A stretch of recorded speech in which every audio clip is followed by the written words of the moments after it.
Bonjour, nous allons vous montrer le croisé enveloppé sur le ventre, qui est une position, la position idéale pour les nouveau-nés et jusqu'à un an sans problème. Merhabalar, size bugün önde çapraz sargıyı göstereceğiz. Bu pozisyonu bebek ve 1 yaşına kadar olan çocuklarda rahatça kullanabilirsiniz. Alors d'abord, je prends le milieu du hey bébé et je le mets sur ma poitrine. Öncelikle hey bebenin ortasını alıp göğsümün üzerine koyuyorum. Je prends le dessus. Üst kısmını tutup omzumun üzerinden çekiyorum. Diğer taraftan da aynı şekilde üst kısmından tutup omzumun üzerinden geçiriyorum. Böylece arkada çapraz olarak duruyor.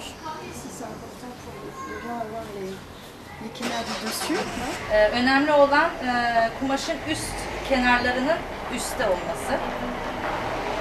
Si je tire ici, je serre en bas. Kumaşın alt kenarını çektiğim zaman aşağısını sıkmış oluyorum.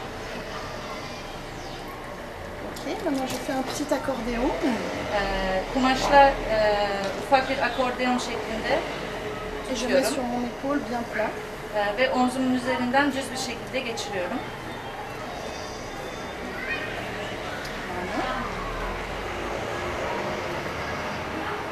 Et voilà. İşte böyle. İşte böyle. Maintenant, généralement, les mamans savent à peu près la place qu'il faut pour leur bébé. Genel olarak anneler çocukları için ne kadar yer gerektiğini biliyorlar. Moi, mon bébé ne prend pas beaucoup de place. Benim bebeğim çok yer tutmuyor. Merhaba. Alors je le mets sur mon épaule. Önce omzumun üzerine koyuyorum. Et je mets ses pieds dans le hey bébé. Ayaklarını hey bebeğinin içine sokuyorum. Voilà. Et je peux passer par en dessous aussi. Je peux attraper les pieds par en dessous. Alttan ayaklarını yakalayıp aşağı doğru çekebilirim. Voilà. Yavaşladım. Voilà. Pour un nouveau-né, le bébé va rester avec ses genoux contre son ventre en position fœtale. Les pieds ne vont pas sortir du hey bébé. Yeni doğanlar ayaklarını vücutlarına doğru çekecektir. Ayaklar hey bebeden çıkmayacak. Evet. Mais pour un grand bébé, je peux lui faire sortir ses pieds. Ama daha büyük bir bebekte ayaklarını alttan çıkartabilirim. Voilà. L'important ici, c'est de bien asseoir le bébé dans le tissu, en mettant le tissu jusqu'au genou.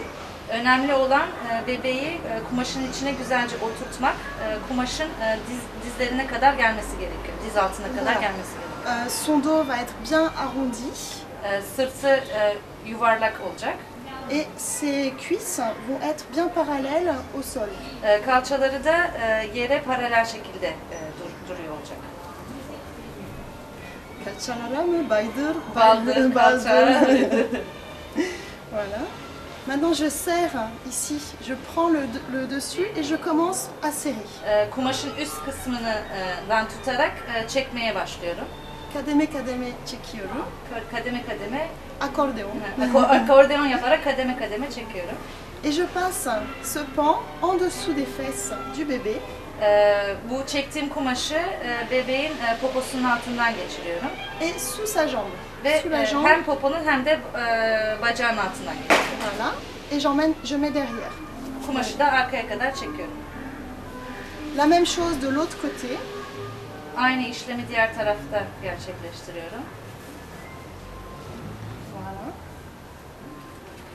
Et maintenant je fais un double nu. Ve şimdi arkada çift düğüm. Arkada ya da Önde önünde. de olabilir. Ama çift düğüm olması lazım.